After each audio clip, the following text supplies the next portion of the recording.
Welcome into the In the Money podcast for KeenelandSelect.com. I'm Tom Leach, along with Jonathan Fowler, who's pinch hitting for Jim Goodman, who's in the NHC, the National Handicapping Tournament, right?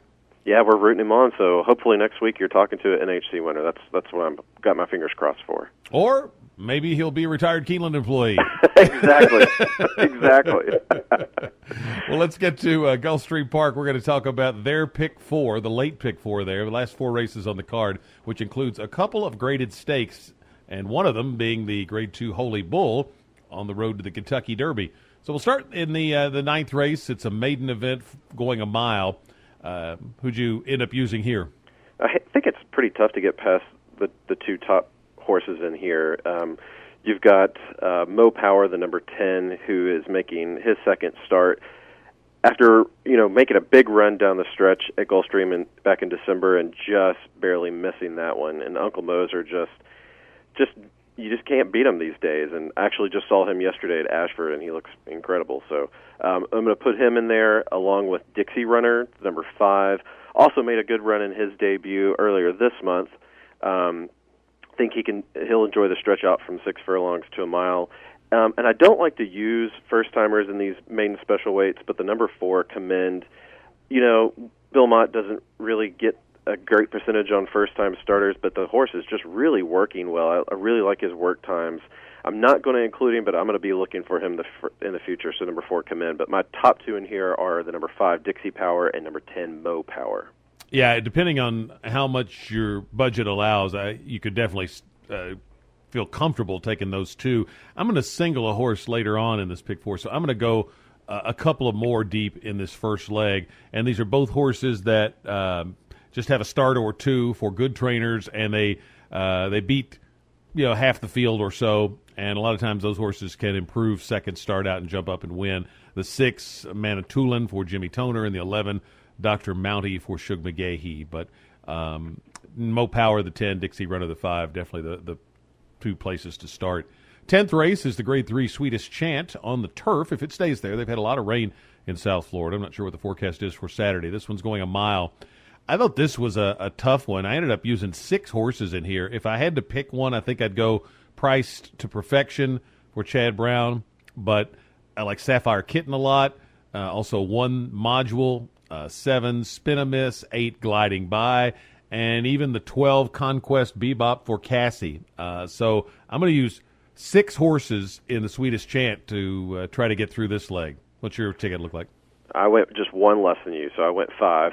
The one I'm kind of intrigued about is the number 9, Amy's Mesa. She just looked superb in her 2 wins at Woodbine. She's been off for a little bit, but she just looked very, very good coming down the stretch. I like that she's going to be sitting off the pace here.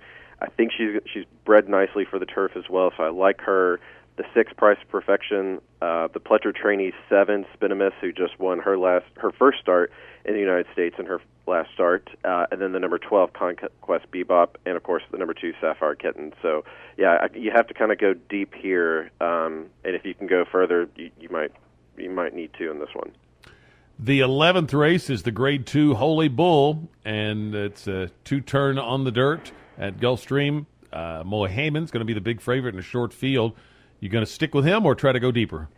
I'm just going to go too deep here. Mohayman definitely looks the part. His numbers just scream at you to single him, and that may be the smart thing to do. But Greenpoint Crusader, I really liked in the Breeders' Cup Juvenile, had a disastrous trip breaking from the 3-hole, being stuck.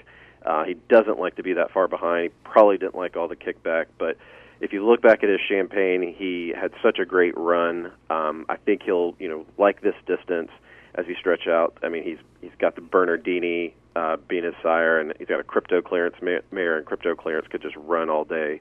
So I think the stretch out will definitely be intriguing with him. They're really big on Conquest Big E in the Mark Casse barn. I just don't think his numbers add up to these 2 right now, but he's a horse that's definitely improving. But I'm gonna see who you single, because I bet I know who it is. It's Mohayman. Definitely. And I try to keep this ticket to under $50 for a 50-cent ticket. If your budget allows more, I'd add Greenpoint Crusader too. But I'm just using more horses in other races to try to keep it under budget. I had to try to find a way to single somewhere, and I'm going to try to take a stand with Mohayman.